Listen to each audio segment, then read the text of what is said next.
Hi guys, I'm Leanne Little and I'm owl about stories. I read them, write them, watch them, anything with a story, I love it.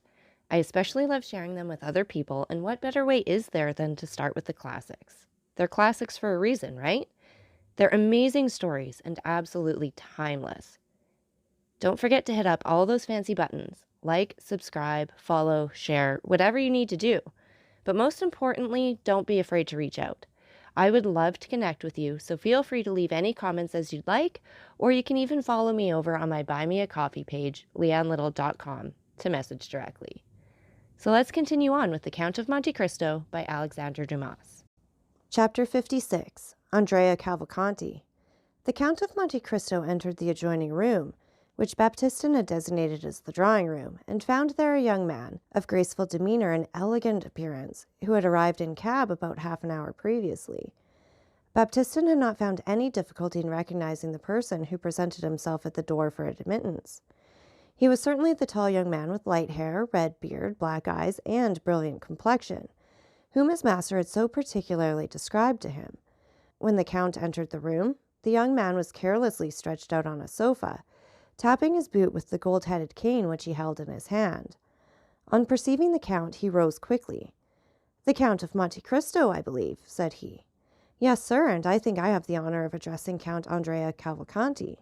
"Count Andrea Cavalcanti," repeated the young man, accompanying his words with a bow. "You are charged with a letter of introduction addressed to me, are you not?" said the Count. "I did not mention that because the signature seemed to me so strange." "The letter signed Sinbad the Sailor, is it not?" "Exactly so. Now, as I have never known any Sinbad, with the exception of the one celebrated in the 1001 Nights, well, it is one of his descendants, and a great friend of mine. He is a very rich Englishman, eccentric almost to insanity, and his real name is Lord Wilmore." "Ah, indeed? Then that explains everything that is extraordinary," said Andrea. "He is, then, the same Englishman whom I met at— Ah, yes, indeed. Well, monsieur, I am at your service." "If what you say be true," replied the Count, smiling, "perhaps you will be kind enough to give me some account of yourself and your family." "Certainly, I will do so," said the young man with a quickness which gave proof of his ready invention. "I am, as you have said, the Count Andrea Cavalcanti, son of Major Bartolomeo Cavalcanti, a descendant of the Cavalcanti whose names are inscribed in the Golden Book at Florence. Our family, although still rich, for my father's income amounts to 500,000, has experienced many misfortunes, and I myself was, at the age of 5 years, taken away by the treachery of my tutor, so that for 15 years I have not seen the author of my existence. Since I have arrived at years of discretion and become my own master, I have been constantly seeking him, but all in vain. At length I received this letter from your friend, which states that my father is in Paris, and authorizes me to address myself to you for information respecting him." "Really, all you have related to me is exceedingly interesting," said Monte Cristo, observing the young man with gloomy satisfaction. "And you have done well to conform in everything to the wishes of my friend Sinbad, for your father is indeed here and is seeking you." The Count, from the moment of first entering the drawing-room, had not once lost sight of the expression of the young man's countenance. He had admired the assurance of his look and the firmness of his voice, but at these words, so natural in themselves, "Your father is indeed here and is seeking you," young Andrea started and exclaimed, "My father? Is my father here?" "Most undoubtedly," replied Monte Cristo. "Your father, Major Bartolomeo Cavalcanti." The expression of terror which, for the moment, had overspread the features of the young man had now disappeared. "Ah, yes, that is the name, certainly. Major Bartolomeo Cavalcanti. And you really mean to say, monsieur, that my dear father is here?" "Yes, sir, and I can even add that I have only just left his company." The history which he related to me of his lost son touched me to the quick. Indeed, his griefs, hopes, and fears on that subject might furnish material for a most touching and pathetic poem. At length he one day received a letter, stating that the abductors of his son now offered to restore him, or at least to give notice where he might be found, on condition of receiving a large sum of money by way of ransom. Your father did not hesitate an instant, and the sum was sent to the frontier of Piedmont with a passport signed for Italy. You were in the south of France, I think?" "Yes," replied Andrea with an embarrassed air, I was in the south of France. A carriage was to await you at Nice? Precisely so, and it conveyed me from Nice to Genoa, from Genoa to Turin, from Turin to Chambéry, from Chambéry to Pont de Beauvoisin, and from Pont de Beauvoisin to Paris. Indeed, then your father ought to have met with you on the road, for it is exactly the same route which he himself took, and that is how we have been able to trace your journey to this place. But, said Andrea, if my father had met me, I doubt if he would have recognized me. I must be somewhat altered since he last saw me. Oh, the voice of nature, said Monte Cristo. True, interrupted the young man. I had not looked upon it in that light. Now, replied Monte Cristo, there is only one source of uneasiness left in your father's mind, which is this. He is anxious to know how you have been employed during your long absence from him, how you have been treated by your persecutors, and if they have conducted themselves towards you with all the deference due to your rank. Finally, he is anxious to see if you have been fortunate enough to escape the bad moral influence to which you have been exposed, and which is definitely more to be dreaded than any physical suffering. He wishes to discover if the fine abilities with which nature had endowed you have been weakened by want of culture, and, in short, whether you consider yourself capable of resuming and retaining in the world the high position which your rank entitles you. Sir, exclaimed the young man, quite astounded, I hope no false report. As for myself, I first heard you spoken of by my friend Wilmore, the philanthropist. I believe he found you in some unpleasant position, but do not know of what nature, for I did not ask, not being inquisitive. Your misfortunes engaged his sympathies, so you see you must have been interesting. He told me that he was anxious to restore you to the position which you had lost, and that he would seek your father until he found him. He did seek and has found him, apparently, since he is here now, and finally my friend apprised me of your coming, and gave me a few other instructions relative to your future fortune. I am quite aware that my friend Wilmore is peculiar, but he is sincere and as rich as a gold mine. Consequently, he may indulge his eccentricities without any fear of their ruining him, and I have promised to adhere to his instructions. Now, sir, pray do not be offended at the question I am about to put to you, as it comes in the way of my duty as your patron. I would wish to know if the misfortunes which have happened to you, misfortunes entirely beyond your control, and which in no degree diminish my regard for you, I would wish to know if they have not, in some measure, contributed to render you a stranger to the world in which your fortune and your name entitle you to make a conspicuous figure. Sir, returned the young man, with a reassurance of manner, make your mind easy on this score. Those who took me from my father, and who always intended, sooner or later, to sell me again to my original proprietor as they have now done, calculated that, in order to make the most of their bargain, it would be politic to leave me in possession of all my personal and hereditary worth, and even to increase the value if possible. I have, therefore, received a very good education, and have been treated by those kidnappers very much as the slaves were treated in Asia Minor, whose masters made them grammarians, doctors, and philosophers, in order that they may fetch a higher price in the Roman market. Monte Cristo smiled with satisfaction. It appeared as if he had not expected so much from Monsieur Andrea Cavalcanti. Besides, continued the young man, if there did appear some defect in education or offense against the established forms of etiquette, I suppose it would be excused in consideration of the misfortunes which accompanied my birth and followed me through my youth. Well, said Monte Cristo in an indifferent tone, you will do as you please, Count, for you are the master of your own actions, and are the person most concerned in the matter. But if I were you, I would not divulge a word of these adventures. Your history is quite a romance, and the world, which delights in romances in yellow covers, strangely mistrusts those which are bound in living parchment, even though they be gilded like yourself. This is the kind of difficulty which I wish to represent to you, my dear Count. You would hardly have recited your touching history before it would go forth to the world, and be deemed unlikely and unnatural. You would be no longer a lost child found, but you would be looked upon as an upstart, who had sprung up like a mushroom in the night. You might excite a little curiosity, but it is not everyone who likes to be made the center of observation and the subject of unpleasant remark. I agree with you, monsieur, said the young man, turning pale, and, in spite of himself, trembling beneath the scrutinizing look of his companion. Such consequences would be extremely unpleasant. Nevertheless, you must not exaggerate the evil, said Monte Cristo, for by endeavoring to avoid one fault, you will fall into another. You must resolve upon one simple and single line of conduct, and for a man of your intelligence, this plan is as easy as it is necessary. You must form honorable relationships, and by that means counteract the prejudice which may attach to the obscurity of your former life. Andrea visibly changed countenance. I would offer myself as your surety and friendly adviser, said Monte Cristo, did I not possess a moral distrust of my best friends, and a sort of inclination to lead others to doubt them too. Therefore, in departing from this rule, I should, as the actors say, be playing a part quite out of my line, and should, therefore, run the risk of being hissed, which would be an act of folly.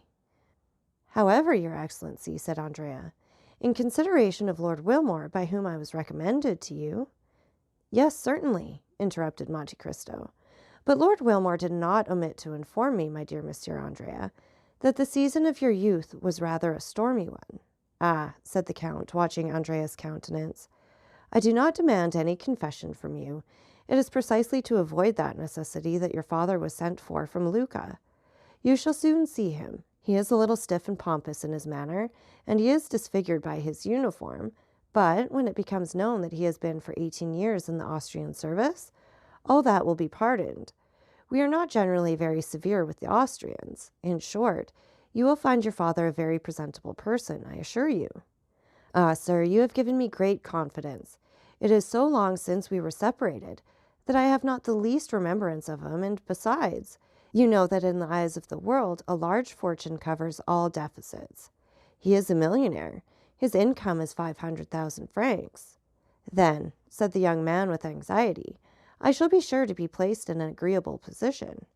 One of the most agreeable possible, my dear sir. He will allow you an income of 50,000 livres per annum during the whole time of your stay in Paris. Then in that case, I shall always choose to remain there. You cannot control circumstances, my dear sir. A man proposes and God disposes. Andrea sighed. But, said he, so long as I do remain in Paris and nothing forces me to quit it, do you mean to tell me that I may rely on receiving the sum you just now mentioned to me? You may. Shall I receive it from my father? Asked Andrea with some uneasiness. Yes, you will receive it from your father personally, but Lord Wilmore will be the security for the money. He has, at the request of your father, opened an account of 5,000 francs a month at Monsieur Danglars', which is one of the safest banks in Paris. And does my father mean to remain long in Paris? Asked Andrea. Only a few days, replied Monte Cristo. His service does not allow him to absent himself more than 2 or 3 weeks together. Ah, my dear father, exclaimed Andrea, evidently charmed with the idea of his speedy departure. Therefore, said Monte Cristo, feigning to mistake his meaning, therefore I will not, for another instant, retard the pleasure of your meeting. Are you prepared to embrace your worthy father? I hope you do not doubt it. Go, then, into the drawing-room, my young friend, where you will find your father awaiting you. Andrea made a low bow to the Count and entered the adjoining room. Monte Cristo watched him till he disappeared, and then touched a spring in a panel made to look like a picture, which, in sliding partly from the frame, discovered to view a small opening, so cleverly contrived that it revealed all that was passing in the drawing-room, now occupied by Cavalcanti and Andrea. The young man closed the door behind him, and advanced toward the major, who had risen when he heard steps approaching him. Ah, my dear father, said Andrea in a loud voice, in order that the Count might hear him in the next room. Is it really you? How do you do, my dear son? Said the major gravely. After so many years of painful separation, said Andrea in the same tone of voice and glancing toward the door. What a happiness it is to meet again! Indeed it is, after so long a separation. Will you not embrace me, sir? Said Andrea. If you wish it, my son, said the major, and the two men embraced each other after the fashion of actors on the stage. That is to say, each rested his head on the other's shoulder. Then are we once more reunited? Said Andrea. Once more, replied the major. Never more to be separated? Why, as to that, I think, my dear son, you must be by this time so accustomed to France as to look upon it almost as a second country. The fact is, said the young man, that I should be exceedingly grieved to leave it. As for me, you must know I cannot possibly live out of Lucca. Therefore, I shall return to Italy as soon as I can. But before you leave France, my dear father, I hope you will put me in possession of the documents which will be necessary to prove my descent. Certainly, I am come expressly on that account. It has cost me much trouble to find you, but I had resolved on giving them into your hands, and if I had to recommence my search, it would occupy all the few remaining years of my life. Where are these papers, then? Here they are. Andrea seized the certificate of his father's marriage and his own baptismal register, and after having opened them with all the eagerness which might be expected under the circumstances, he read them with a facility which proved that he was accustomed to similar documents, and with an expression which plainly denoted an unusual interest in the contents. When he had perused the documents, an indefinable expression of pleasure lighted up his countenance, and looking at the major with the most peculiar smile, he said, in very excellent Tuscan, "Then there is no longer any such thing in Italy as being condemned to the galleys." The major drew himself up to his full height. "Why? What do you mean by that question?" "I mean that if there were, it would be impossible to draw up with impunity two such deeds as these. In France, my dear sir, half such a piece of effrontery as that would cause you to be quickly dispatched to Toulon for 5 years for change of air." "Will you be good enough to explain your meaning?" said the major, endeavoring as much as possible to assume an air of the greatest majesty. "My dear Monsieur Cavalcanti," said Andrea, taking the major by the arm in a confidential manner, "how much are you paid for being my father?" The major was about to speak when Andrea continued in a low voice, "Nonsense. I am going to set you an example of confidence. They gave me 50,000 francs a year to be your son. Consequently, you can understand that it is not at all likely I shall ever deny my parent." The major looked anxiously around him. "Make yourself easy. We are quite alone," said Andrea. "Besides, we are conversing in Italian." "Well, then," replied the major, "they paid me 50,000 francs down." "Monsieur Cavalcanti," said Andrea, "do you believe in fairy tales?" "I used not to do so, but I really feel now most obliged to have faith in them." "You have, then, been introduced to alter your opinion. You have had some proofs of their truth." The major drew from his pocket a handful of gold. "Most palpable truths," said he, "as you may perceive. You think, then, that I may rely on the Count's promises?" "Certainly I do." "You are sure he will keep his word with me?" "To the letter, but at the same time, remember, we must continue to play our respective parts. I, as a tender father, and I as a dutiful son, as they choose that I shall be descended from you." "Whom do you mean by they?" "Ma foi, I can hardly tell, but I was alluding to those who wrote the letter. You received one, did you not?" "Yes." "From whom?" "From a certain Abbé Busoni." "Have you any knowledge of him?" "No, I have never seen him." "What did he say in the letter?" "You will promise not to betray me?" "Rest assured of that. You well know that our interests are the same." "Then read for yourself," and the major gave a letter to the young man's hand. Andrea read in a low voice, "You are poor. A miserable old age awaits you. Would you like to become rich, or at least independent? Set out immediately for Paris, and demand of the Count of Monte Cristo, Avenue de Champs-Élysées, No. 30, the son whom you had by the Count Marchesa Corsinari, and who was taken from you at 5 years of age. The son is named Andrea Cavalcanti.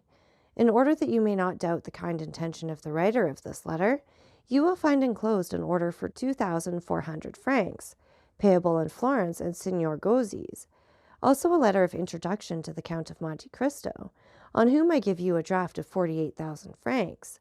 Remember to go to the Count on the 26th May at 7 o'clock in the evening. Signed, Abbé Busoni." "It is the same." "What do you mean?" said the major. "I was going to say that I received a letter almost to the same effect." "You?" "Yes." "From the Abbé Busoni?" "No." "From whom, then?" "From an Englishman called Lord Wilmore, who takes the name of Sinbad the Sailor." "And of whom you have no more knowledge than I of the Abbé Busoni?" "You are mistaken. There I am ahead of you." "You have seen him, then?" "Yes, once." "Where?"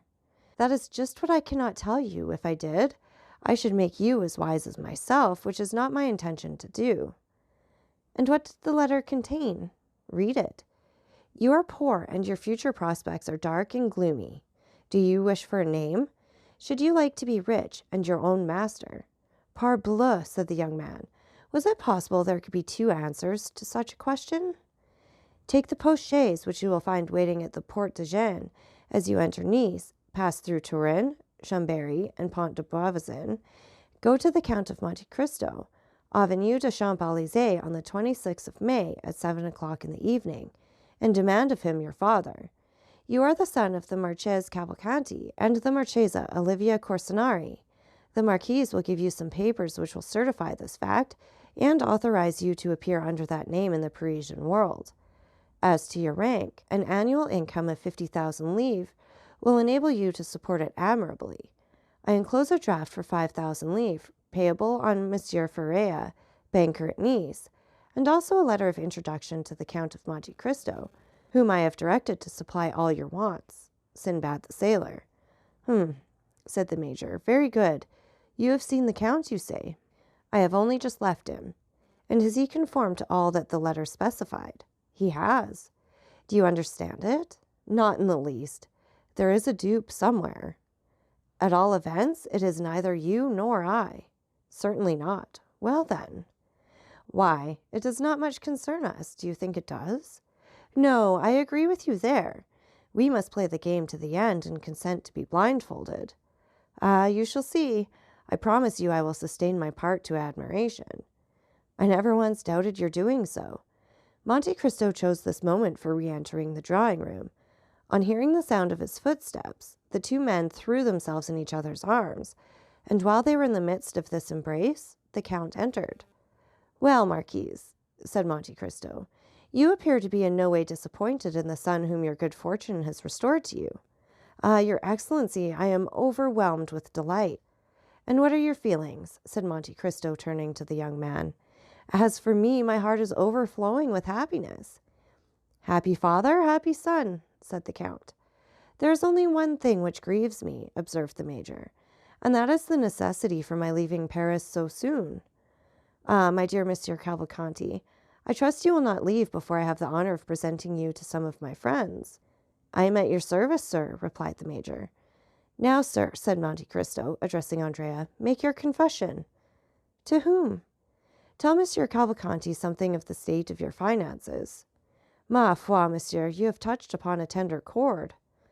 Do you hear what he says, Major? Certainly I do. But do you understand? I do. Your son says that he requires money. Well, what would you have me do? Said the Major. You could furnish him with some, of course, replied Monte Cristo. I?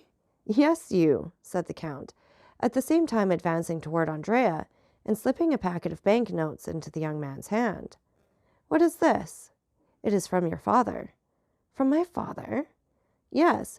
Did you not tell him just now that you wanted money? Well, then, he deputes me to give you this. Am I to consider this as part of my income on account? No, it is for the first expenses of your settling in Paris. Oh, how good my dear father is! Silence, said Monte Cristo. He does not wish you to know that it comes from him. I fully appreciate his delicacy, said Andrea, cramming the notes hastily into his pocket. Now, gentlemen, I wish you good morning, said Monte Cristo. And when shall we have the honor of seeing you again, your Excellency? Asked Cavalcanti.